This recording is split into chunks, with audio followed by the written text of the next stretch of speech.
بسم الله الرحمن الرحيم والصلاة والسلام على سيدنا محمد عليه أفضل الصلاة والسلام.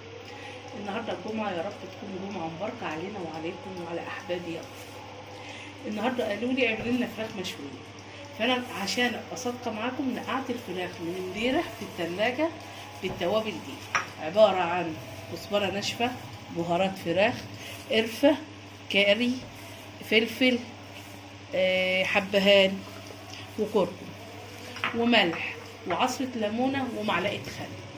نقعتها طول الليل وسبتها منقوعة في التتبيلة دي. النهارده هنعملها ازاي؟ قطعت طماطم وفلفلة، توم مفروم، بصل، ملح، بس هعملها بطريقة جديدة شوية. هنيجي نروح ان شاء الله على البوتاجاز. اول حاجة انزل بقطع الفراخ في شوية زيت يعني سخنين قوي،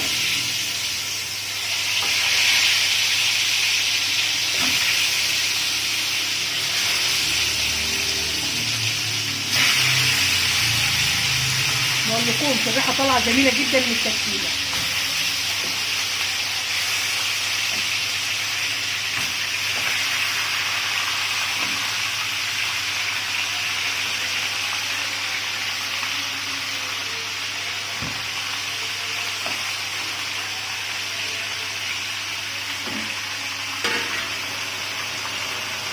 تاخد لون، ولما تاخد لون هنزل عليها ببقيه التوابل.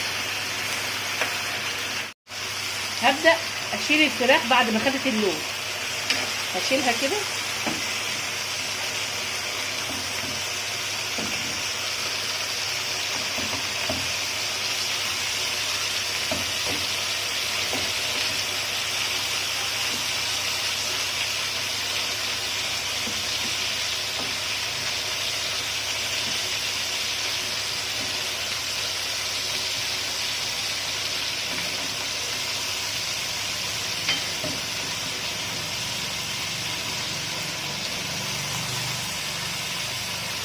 وهنزل بالثوم الاول.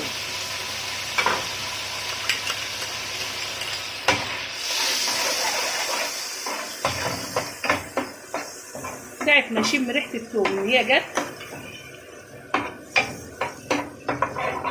وبدأت ريحته تطلع، هنزل بالبصل.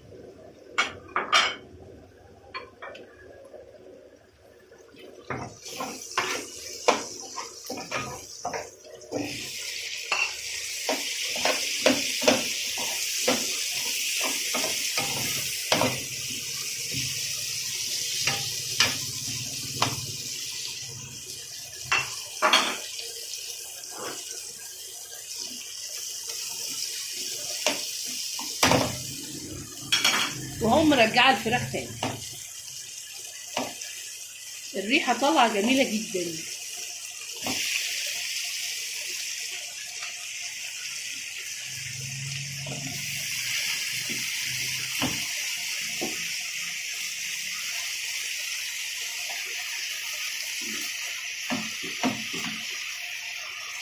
وهقوم نازله بالطماطم، هنزل بالتوابل الاول.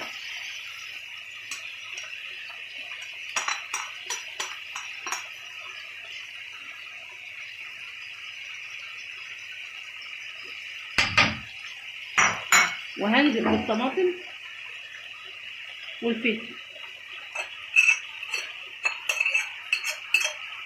وهقوم حاطه لها التمليحه الملح، بس مش هكتر لان انا كنت حاطه ملح في المقايه على ما ادوق.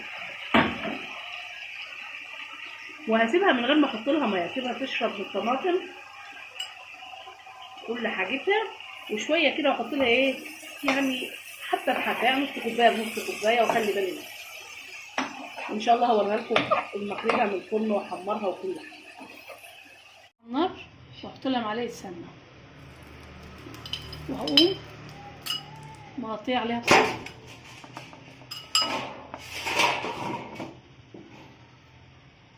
كده كأنكم شاريينها من بره. لو عجبتكم الوصفه ما تنسونيش في اللايك والشير واشتراك القناه.